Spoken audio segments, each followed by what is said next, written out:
She was burying her child alone in the snow when the world seemed to have already forgotten her name, the wind howling across the white plains like a cruel witness to her grief.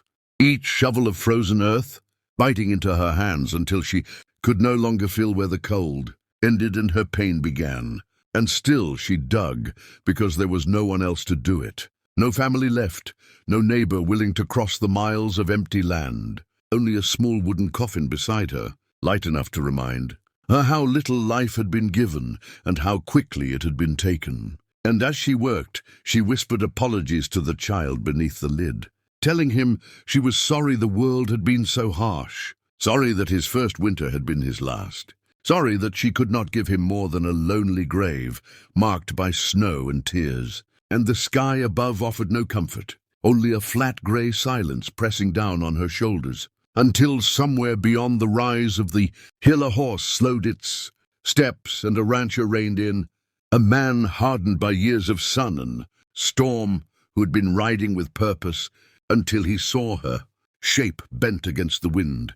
And something in that sight made him stop, because men like him had seen death before, but rarely had they seen grief so raw it seemed to freeze the air itself. And he watched as she struggled, slipping once, nearly falling into the grave she had carved. And that was when he swung down from the saddle without a word, leaving his horse to stand patiently, as if it too understood the weight of the moment. And he walked toward her through the snow, boots crunching softly, not wanting to startle her, not wanting to add fear to sorrow. And when she finally noticed him, she stiffened, gripping the shovel as though the world had taught her that even kindness could be dangerous. But he only nodded, eyes lowered, and picked up another shovel leaning against a stone, and without asking, without explaining, he began to dig, the metal striking frozen soil in steady rhythm.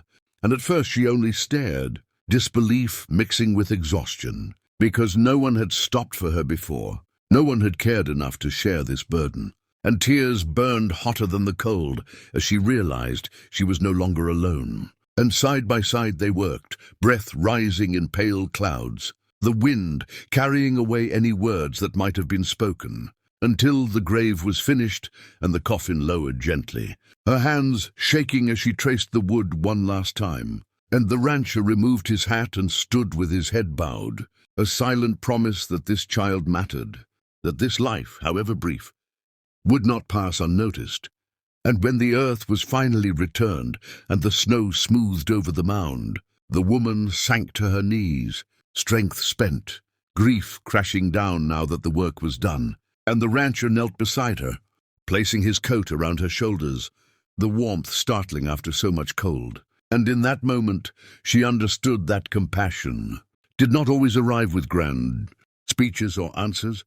Sometimes it came with a shovel and a willingness to stay. And as the sky lightened just slightly, the storm easing as if even nature had grown tired of cruelty, he helped her to her feet and walked with her back toward the waiting horse, not as a savior but as a fellow traveler through loss. And though the pain would not vanish, though the nights would still be long and heavy, something had changed, because the memory of that day would remind her that even in the deepest winter of the soul, kindness could break through the ice.